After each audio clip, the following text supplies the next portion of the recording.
Bem, pessoal, continuando aqui os estudos da teoria do crime, a gente vai analisar aqui agora, ou continuar o estudo dos elementos que formam o crime. E só para relembrar o que a gente já estudou um pouquinho, nós vimos na aula passada, começamos a estudar o conceito de crime, vimos o conceito formal, o conceito material, vimos também o conceito analítico de crime, não foi isso? Vimos também que se adota no Brasil a escola ou o conceito analítico de crime, que é justamente esse conceito que o Hans Welzer pegou do crime, enfatiá-lo em 3 elementos: o fato típico, a ilicitude, a culpabilidade, e dentro de cada elemento desse teria um subelemento ou subelementos. Dentro do fato típico nós temos a conduta, o resultado, o nexo de causalidade e a tipicidade, tá certo? Na ilicitude, na verdade, nós fazemos um estudo a contrário senso, tá certo? Onde nós estudamos as causas que excluem a ilicitude, tá certo? Como, por exemplo, o estado de necessidade, legítima defesa, estrito cumprimento do dever legal e o exercício regular do direito, além do consentimento do ofendido, né? Não esqueçam dele, porque é um requisito supralegal, uma causa de exclusão da ilicitude supralegal, tá certo? Porque justamente não está previsto na lei, mas é adotado tranquilamente pela doutrina e pela jurisprudência. E nós temos, por último, a culpabilidade, onde nós justamente vamos estudar a imputabilidade, a potencial consciência da ilicitude do fato e também a exigibilidade de conduta diversa. Superado isso, nós começamos a estudar a conduta. Vimos que a conduta ela deve ser considerada como uma conduta humana, produtora de um resultado antijurídico, a despeito de haver na Constituição Federal a previsão ou a possibilidade de responsabilização da pessoa jurídica por crimes contra o meio ambiente, mas nós vimos que isso foi uma opção do legislador constituinte, né, que isso, sob o ponto de vista doutrinário, não tem muita consistência, mas também existe a possibilidade, não esqueçam disso, que está lá na lei dos crimes ambientais, tá certo? Começamos a estudar a conduta e vimos que nessa situação nós temos 3 grandes escolas que tentam explicar o que vem a ser, o que seria a conduta, né? A escola causalista, a escola finalista e a escola social da ação, a teoria social da ação. Então nós vimos que prevalece a escola finalista da conduta, tá certo? Também de autoria de Hans Welzer. E nós vimos que dentro da escola finalista, ela preconiza, ela reza que toda conduta humana, ela possui uma finalidade, que pode ser lícita ou ilícita. Justamente por quê? Justamente porque Hans Welzer retirou da culpabilidade o dolo e a culpa e migrou para o fato típico dentro da conduta, ou seja, a conduta antigamente possuía só elementos objetivos, passou a ter, depois de Hans Welzer, portanto, elementos de ordem subjetiva. E vimos que a conduta ela pode ser comissiva ou omissiva e dolosa ou culposa. Quando é que a conduta vai ser dolosa, Delano?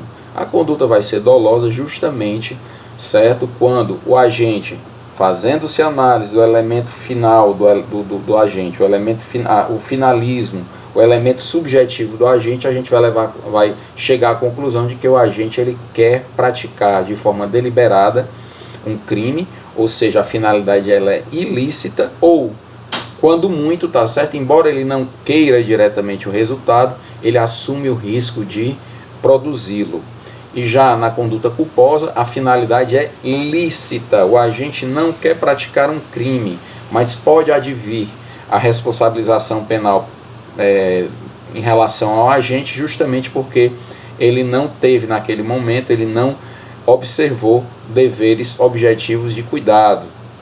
Ou seja, ele agiu por conta da imprudência, da imperícia ou da negligência. Tá certo? Ok? Tranquilo? E nós vimos também que a conduta ela pode ser comissiva ou pode ser omissiva.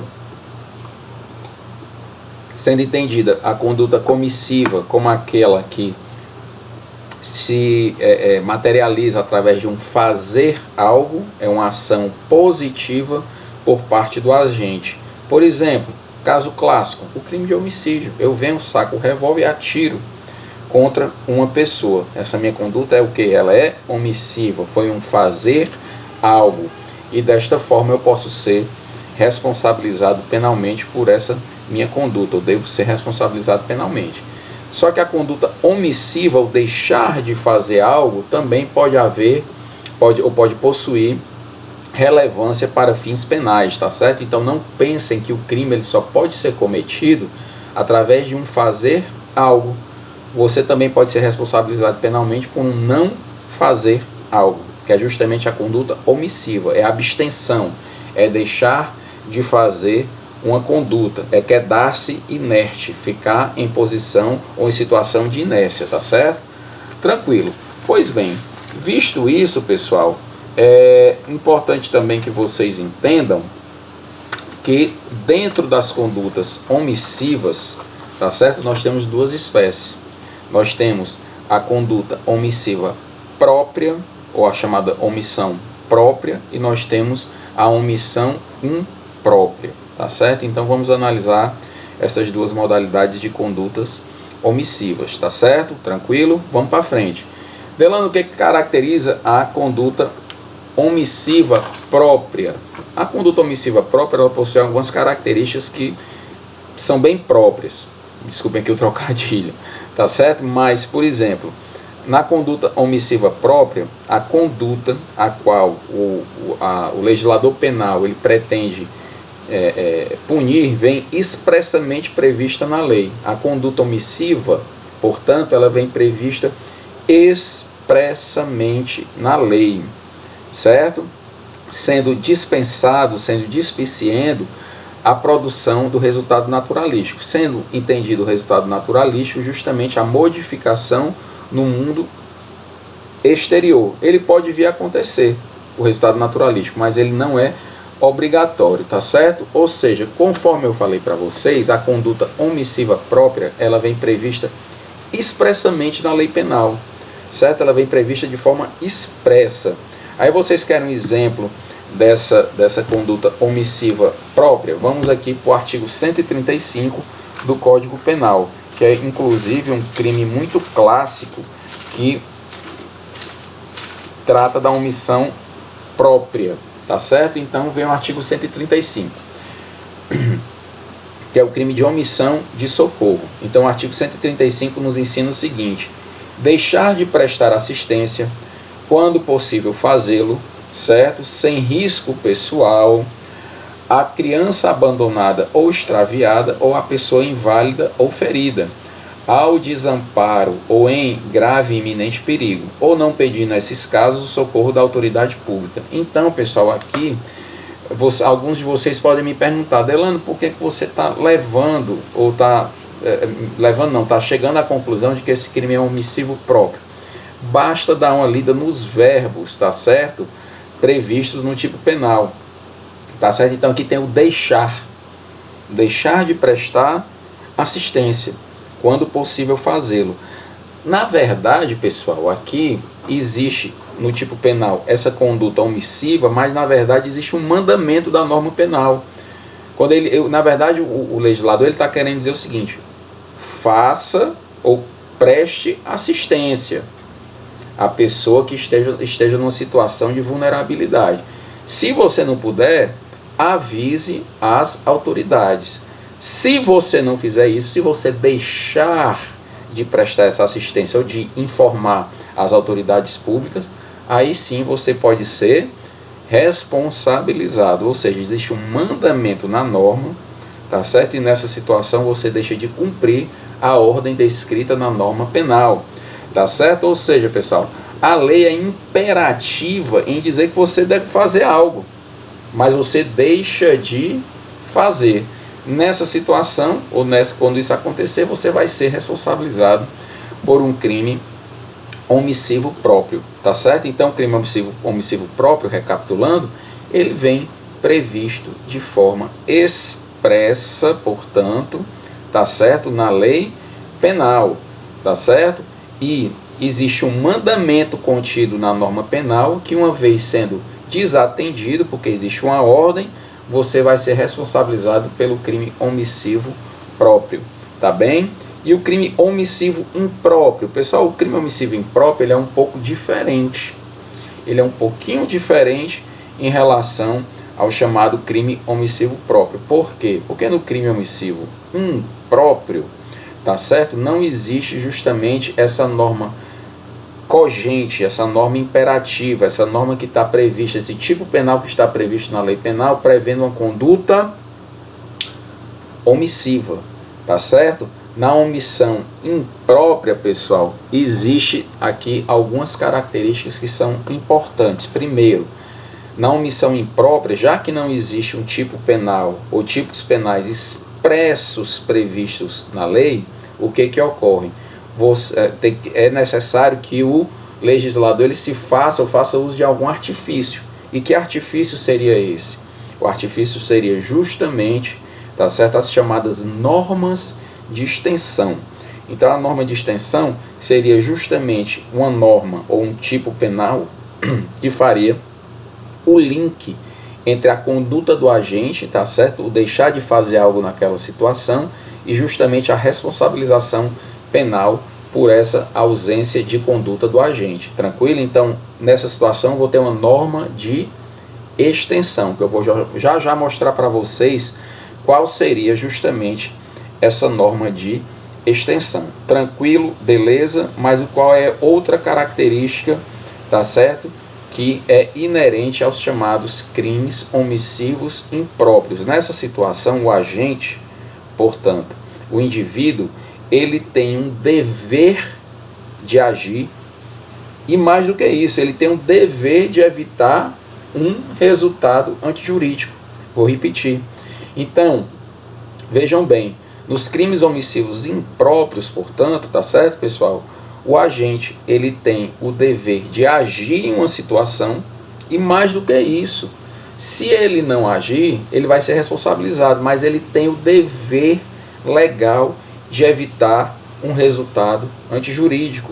Compreenderam? É fácil, tá certo? Voltando à questão da norma de extensão, tá certo?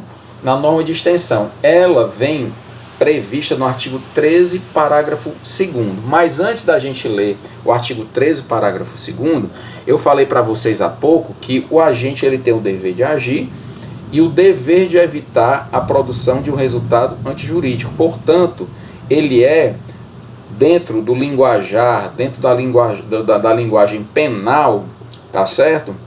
O agente, ele é um agente garantidor. Então, todas as vezes que vocês ouvirem falar em crimes omissivos impróprios, se lembrem da figura do agente garantidor. Tá certo? Tranquilo? Fácil, beleza. Vamos ver aqui, pessoal, onde está prevista a figura do agente garantidor, tá certo? Na norma penal, na lei penal. Vamos para o artigo 13, parágrafo 2º, tá certo? Lá do Código Penal, em que nos diz o seguinte: a omissão é penalmente relevante quando o agente devia e podia agir para evitar o resultado. O dever de agir incumbe a quem? Então aqui o artigo 13, parágrafo 2º, ele vai consagrar a chamada figura do agente garantidor e traz 3 situações em que o agente ele é obrigado a agir e obrigado a evitar que o resultado jurídico ou antijurídico ele venha a acontecer. Então quais são essas 3 situações? Prestem muita atenção, tá? Primeira situação: tenha por lei a obrigação de cuidado, proteção ou vigilância. Então a lei te obriga a ter uma posição de cuidado, de vigilância, de atenção. Tu tens por lei a obrigação de agir, tu tens o dever de agir, e ao mesmo tempo tu tens a obrigação de evitar a produção de um resultado que ofenda a lei penal. 2 exemplos para vocês. Primeiro, eu sou um agente prisional, tá certo? Trabalho dentro do sistema carcerário. E eu atesto ou vejo que uma pessoa que foi condenada ou está respondendo um processo, por exemplo, por um crime de estupro, sendo um crime contra a dignidade sexual, tá certo? Nessa situação, o que ocorre? Ele atesta, ele vê, ele está presenciando naquela situação que essa pessoa está sendo molestada, que está sofrendo abusos dentro da prisão, e ele podia e devia fazer algo, e nessa situação ele não faz absolutamente nada porque ele não quer.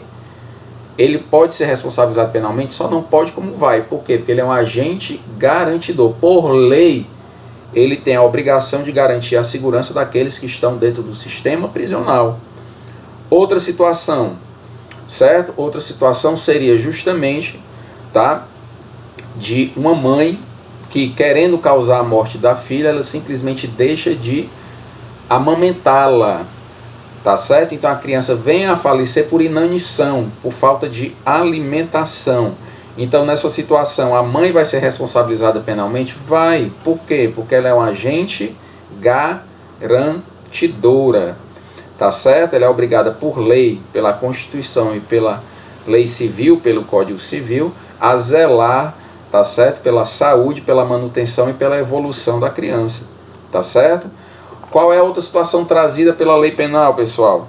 De outra forma, assumiu a responsabilidade de impedir o resultado. Ou seja, eu, embora não fosse obrigado, eu me comprometi. E a partir do momento que eu me comprometo a assumir uma responsabilidade, eu tenho a obrigação de evitar que um resultado antijurídico venha a acontecer. Por exemplo, eu estou numa praia, tá certo? E chega uma moça com uma filha, com um filhinho pequeno, e fala: amigo, você poderia olhar aqui a criança só enquanto eu vou no banheiro, por favor? Eu disse: não tem nenhum problema, fique à vontade.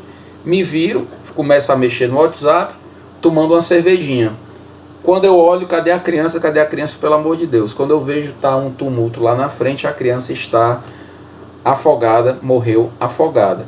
Eu, a partir do momento em que eu fiz a promessa à mãe da criança que eu iria cuidar dela, eu assumo a responsabilidade de agente garantidor e tenho a obrigação de evitar que qualquer resultado antijurídico venha a acontecer, certo? E a terceira situação, com o seu comportamento anterior, criou o risco de ocorrência do resultado, ou seja, eu, numa situação anterior, eu criei uma situação de risco, certo? Eu criei uma situação de risco, e por conta disso eu tenho a obrigação de evitar que esse risco, ou que esse risco venha a se concretizar e que aconteça algum tipo de problema. Exemplo, brincadeiras bobas que acontecem, por exemplo, em churrascos, em festas, de empurrar uns aos outros na piscina quando está todo mundo melado.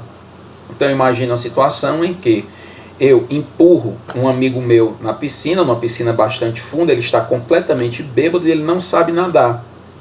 Tá certo? Então, nessa situação, a gente fica, é brincadeira, o cara está brincando, não sei o que, quando na verdade ele está se afogando. Me diga uma coisa, eu criei anteriormente ou não uma situação de risco quando eu empurrei essa pessoa na piscina? Criei, não é verdade?